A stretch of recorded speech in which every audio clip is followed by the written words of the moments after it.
menjaga kadar obat dalam darah tetap stabil. Yang kelima, pemberian vaksin. Banyak vaksin diberikan secara parenteral untuk memastikan respon imun yang efektif. Persiapan bahan praktikum pemberian obat parenteral. Sebelum melakukan pemberian obat parenteral, persiapan yang tepat sangat penting.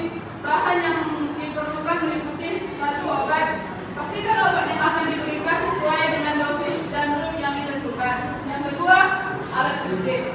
Pilih ukuran jarum suntik yang sesuai dengan volume obat yang akan diberikan. Yang ketiga, jarum. Pilih jarum dengan ukuran yang sesuai untuk root pemberian atau misalnya intravena, intramuskular, dan subkutan. Yang keempat ada alkohol swab untuk membersihkan area suntikan dan mencegah infeksi. Yang kelima, bahan pelindung seperti kapas, plester, dan wadah limbah medis untuk membuang zat bekas. Prosedur pengerjaan pemberian obat parenteral. Prosedur pemberian obat parenteral harus dilakukan dengan hati-hati untuk memastikan keamanan dan efektivitas. Berikut adalah langkah-langkah umumnya. 1. Persiapan. Cuci tangan dengan sabun dan air atau gunakan hand sanitizer. Siapkan semua bahan dan alat yang diperlukan di area yang bersih. Yang kedua, pemeriksaan obat. Periksa label obat untuk memastikan nama, dosis, dan tanggal kadaluarsa. Siapkan dosis yang tepat dalam jarum suntik. Yang ketiga ada pembersihan area steril. Gunakan alkohol swab untuk membersihkan area kulit yang akan disuntik. Yang keempat ada pemberian obat. Tentukan pemberian intravena, intramuskular, dan subkutan. Lakukan suntikan dengan teknik yang benar. Intravena, cari vena, gunakan jarum yang sesuai dan suntikan obat perlahan.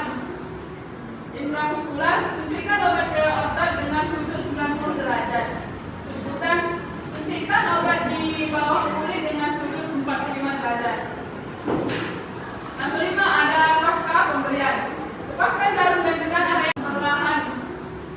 Intramuskular, suntikan obat ke otot dengan sudut 90 derajat.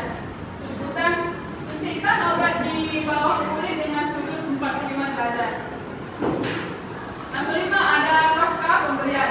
Lepaskan jarum dan tekan area suntikan dengan kapas. Buang jarum dan alat suntik ke dalam wadah limbah medis. Catat pemberian obat dalam rekam medis pasien. Selanjutnya, pembahasan pemberian obat parenteral. Pemberian obat parenteral merupakan salah satu metode administrasi obat yang penting dalam praktik medis. Metode ini memiliki berbagai kelebihan dan kekurangan yang perlu dipertimbangkan oleh tenaga medis. Berikut adalah pembahasan lebih lengkap mengenai pemberian obat parenteral. 1. Kelebihan pemberian obat parenteral. A. Kecepatan aksi. Obat yang diberikan secara parenteral, terutama intravena, dapat memberikan efek terapeutik yang cepat. B. Bioavailabilitas tinggi. Pemberian parenteral memastikan bahwa obat langsung masuk ke dalam sirkulasi sistemik sehingga bioavailabilitasnya mencapai 100%. Kontrol dosis yang lebih baik. Dengan metode ini, dosis obat dapat dikontrol dengan baik akurat.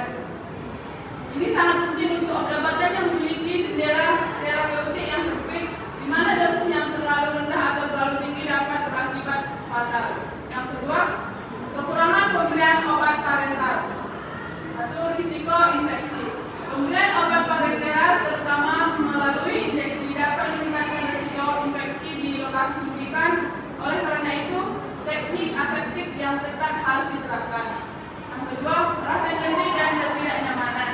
Proses injeksi dapat menyebabkan rasa nyeri, ketidaknyamanan, atau reaksi lokal seperti kemerahan dan pembengkakan di area suntikan. Biaya yang lebih tinggi. Pemberian obat parenteral seringkali lebih mahal dibandingkan dengan oral, baik dari segi biaya obat itu sendiri maupun biaya perawatan medis yang diperlukan. Sekian dari kelompok kami. Jika ada yang dipertanyakan, kami persilahkan. Saya perwakilan dari kelompok 1 ingin bertanya, Apa jenis obat yang bisa diberikan secara transparan? Baik, saya mewakili dari kelompok 3. Pertanyaan dari saya, apa saja jenis golongan obat untuk buprenorphine? Keterangan dari kelompok 5 yang menjadi pertanyaan saya pada kelompok yaitu apabila pemberian obat parenteral salah, contohnya ada pasien ODGJ diberikan obat secara parenteral tapi salah, malahan ODGJ itu makin parah penyakitnya. Bagaimana cara mengatasi efek samping dari pemberian obat parenteral yang salah? Saya dari kelompok 4 bertanya, mengapa pemberian obat parenteral memberikan kadar puncak plasma yang lebih tinggi? Saya akan menjawab pertanyaan dari kelompok 1. Apa saja jenis obat yang bisa diberikan secara parenteral? Yang pertama seperti antibiotik, obatnya penicillin, cephalosporin, aminoglucosida, ampicillin. Yang kedua analgesik, obatnya morfin, fentanyl, ketorolac, dan paracetamol.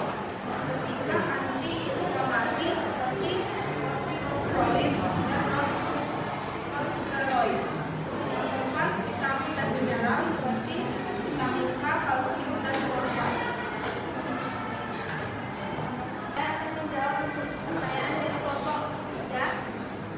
Berikut jenis golongan obat berdasarkan rute parenteralnya. Yang pertama analgesik atau pereda nyeri, contohnya morfin, fentanyl, ketorolac. Penggunaannya mengatasi nyeri akut atau kronik. Yang kedua antibiotik dan antimikroba, contohnya ceftriaxone, gentamicin, dan poliosin. Yang ketiga Saya perwakilan dari kelompok 1 ingin bertanya, apa jenis obat yang bisa diberikan secara transparan? Baik, saya mewakili dari kelompok 3. Pertanyaan dari saya, apa saja jenis golongan obat untuk buprenorphine?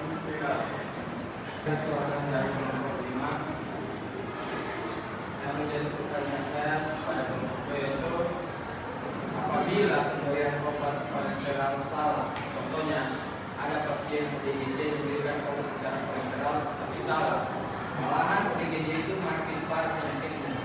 Bagaimana cara mengatasi efek samping dari pemberian obat parenteral yang salah? Saya dari kelompok 4 bertanya, mengapa pemberian obat parenteral memberikan kadar puncak plasma yang lebih tinggi?